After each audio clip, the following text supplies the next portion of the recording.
आज देश और राज्य के बिगड़ते हालात पर human rights protection commission Belagavi zone के अध्यक्ष और senior Congress leader advocate M Sutar ने मीडिया से बात करते हुए कहा कि राज्य के मुख्यमंत्री इन हालात पर चुप क्यों हैं, मुतालिक जैसे लोगों को क्यों छूट मिली हुई है। हिंदू धर्म गुरुओं को सामने आकर इन चीज़ों का खंडन करना चाहिए। मुसलमान कौम ताक़यामत तक मिटने वाली कौम नहीं है, हज़ारों साल से इसे मिटाने वाले खुद मिट गए हैं। भारत देश एक दुल्हन की तरफ खूबसूरत देश है और हिंदू और मुस्लिम इसकी दोनों आंखें हैं, कहा एडवोकेट एम सुतार ने। मैं as a president of Belgaum zone of world human rights council की जानिब से बीजापुर के ज़िले के लोगों का तहे दिल से शुक्रिया अदा करना चाहता हूं कि जो दिन ब दिन हालात बदलते जा रहे हैं, जैसा कि हिजाब का मसला है, जैसा कि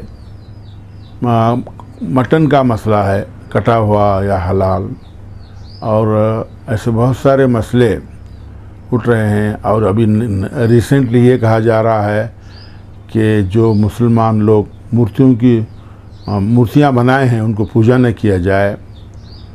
तो इस तरह से माहौल बिगाड़ने की जो कोशिश की जा रही है, इन कोशिशों को दबाना बहुत ही ज़रूरी है।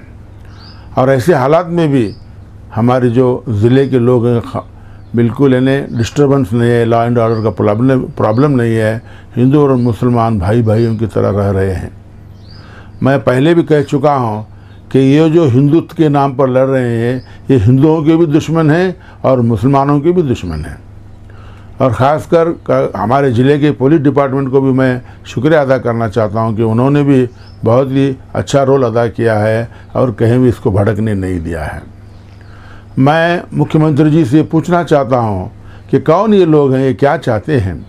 जैसे कि प्रमोद मुतालिक हैं, इनकी ज़बान कितनी गंदी ज़बान इस्तेमाल करते हैं जिसमें कोई लिमिट ही नहीं है।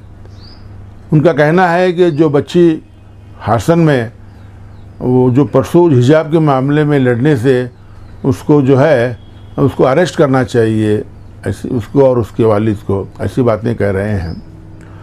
प्रमोद मुतालिक जब आप बोलते हैं तो मुझे ऐसा लगता है कि आप रावण की भाषा इस्तेमाल कर रहे हैं, राम की नहीं। और आप दिखने में जैसे आपका चेहरा है वो राम का तो नहीं हो सकता, लेकिन रावण का ज़रूर है, क्योंकि राम की जो मूर्ति है आप देखेंगे उसमें कितनी मोहब्बत है, कितनी चाहत है।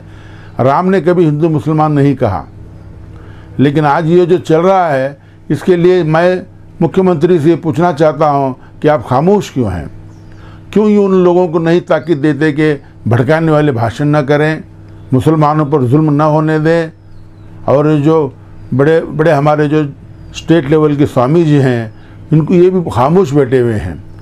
और ये हिंदू मुसलमान को प्यार करने वाले स्वामी जी हैं। और इन लोगों का भी आज के दौर में फ़र्ज़ बनता है कि उठकर आएँ और इन लोगों को कंडेम करें जो समाज में फूट डालने की कोशिश कर रहे हैं।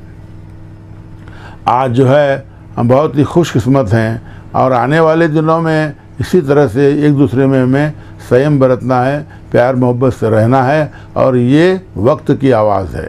मुझे ये देखकर बहुत ही ताज्जुब होता है कि आज दुनिया में इस्लाम को मिटाने, मुसलमानों को मिटाने की कोशिश की जा रही है। आपको बता दूं कि जिस वक्त इस्लाम ने जन्म लिया है, पैदा हुआ है, उस वक्त से लेकर आज तक कई ऐसे इस्लाम के दुश्मन पैदा हुए। जैसा कि आदम अलैहिस्सलाम के ज़माने में शैतान पैदा हुआ, उसने कहा कि मैं क़यामत तक मुसलमानों का और इस्लाम का दुश्मन बन के रहूँगा। लेकिन आप देख रहे हैं कि आज दुनिया की सेकंड नंबर पर मुसलमान हैं। उसी तरह से इब्राहीम अलैहिस्सलाम के ज़माने में नमरूद ने कहा कि मैं इब्राहीम अलैहिस्सलाम को ख़त्म करके छोड़ूंगा, लेकिन वही ख़त्म हो गया।